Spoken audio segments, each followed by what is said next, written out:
The last and final day of Cleveland Browns mandatory minicamp is officially in the books. With that being said, we have some more news, notes, highlights, observations from another day at practice. And currently the Browns are heading on to a little bit of a vacation as they prepare for training camp, which I believe is in about 5-6 weeks from now. So a good amount of time off before the start of training camp. They'll get some time to rest. They'll probably train, by themselves or individually with other players.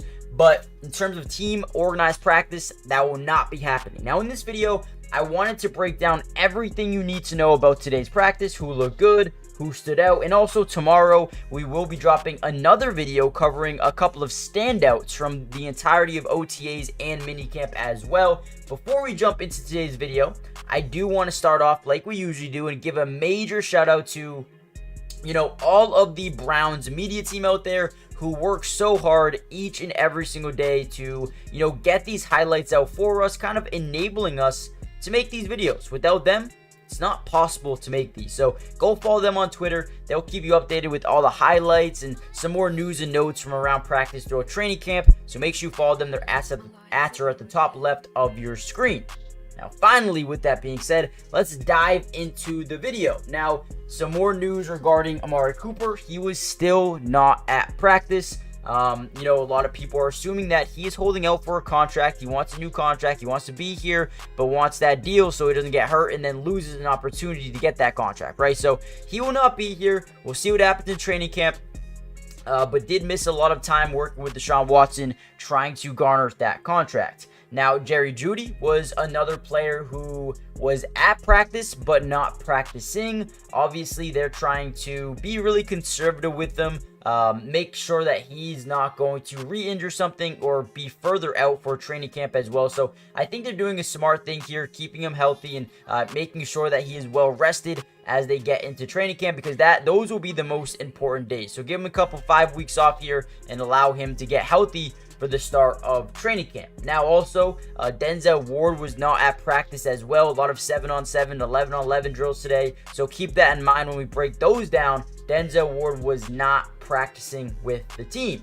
Some more injury news. Myles Garrett actually got injured during practice. Not really too sure what it was, but he came up limping after an individual drill. Went over to the trainers, talked to him, and then from there came back onto the field and had his helmet off.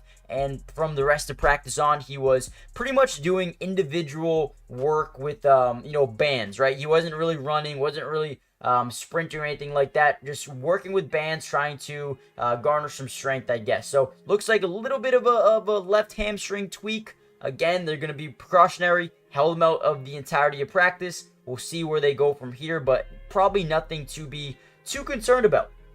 Now, Deshaun Watson obviously threw the ball during day 1 of minicamp, did not throw during day 2. Day 3, which was today, he was back throwing the football. Now, before we get into all of that, the 7-on-7s, the 11-on-11s, do me a big favor.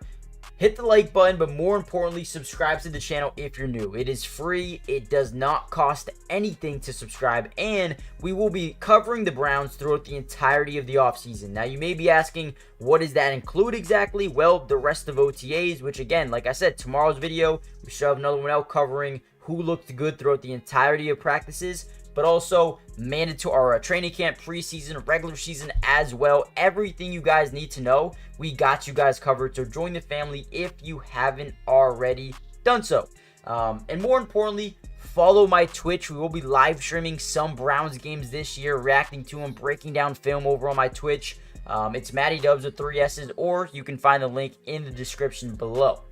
Now, let's get back into the video. 7-on-7s, 11-on-11s. Deshaun Watson was throwing the ball again today. Definitely a good thing to see. He's going to continue to ramp it up each and every single day as we get to training camp, and I fully expect him to be a full go by then.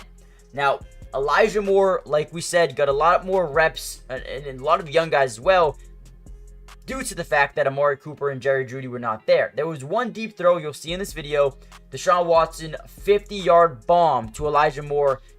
Just outstretched his arms and was not able to, bring it in. A ball that he probably should have been able to catch, but at the end of the day, those guys, Deshaun Watson, Elijah Moore, need to build some more chemistry, need to get it going a little bit more, and I think we'll continue to see them ramp it up during these offseason periods. Now, one of the major factors, or takeaways, I should say, from today's red zone drills was the defense looked really good. And like I said before, keep in mind, no Denzel Ward today, but they still looked extremely sticky, extremely good, and very good coverage. The defense definitely won red zone drills. I think they had a shutout, did not allow anything in terms of touchdowns, and just did a really good job in coverage throughout the entirety of those red zone drills. Guys who stood out were specifically, Greg Newsome, Martin Emerson, some of the younger guys as well. But Greg Newsome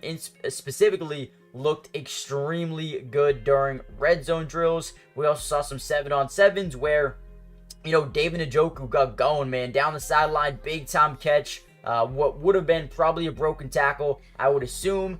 Nice job by David Njoku. He's trying to take another major step out as well. I did say Denzel Ward was out of practice. He was not practicing with the team, but he was on the sideline, talking to his teammates, talking to the coaches, and kind of helping mentor some of these guys on the back end of this secondary. So that was something nice to see as well. Deshaun Watson back to red zone drills, barely missed David Njoku on a 7-on-7 touchdown pass, right over him. It was a little bit high, good defense by the most part, by the defense, but David Njoku could have brought it in a little bit high, but it is what it is. Like I said before, there was not a single completion during Watson's 5-6 attempts during red zone drills. So again, the defense looks good. You never really want to see a team be really dominant offense or defense back to back to back to back. You want to see a well-balanced approach, and I feel like today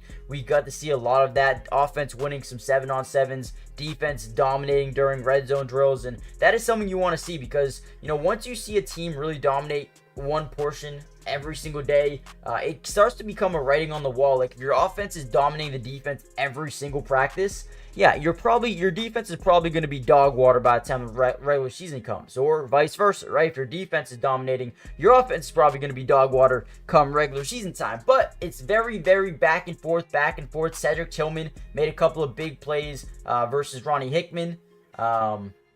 We had, Elijah Moore making some good plays in 7-on-7s. Jalen Darden had a massive 50-yarder. Would have been a touchdown down the field from Deshaun Watson as well. So overall, great practice here for the Browns. That is their final one tomorrow or the next couple of days. Look out for the part 4. If you guys want a part 4, comment down below part 4.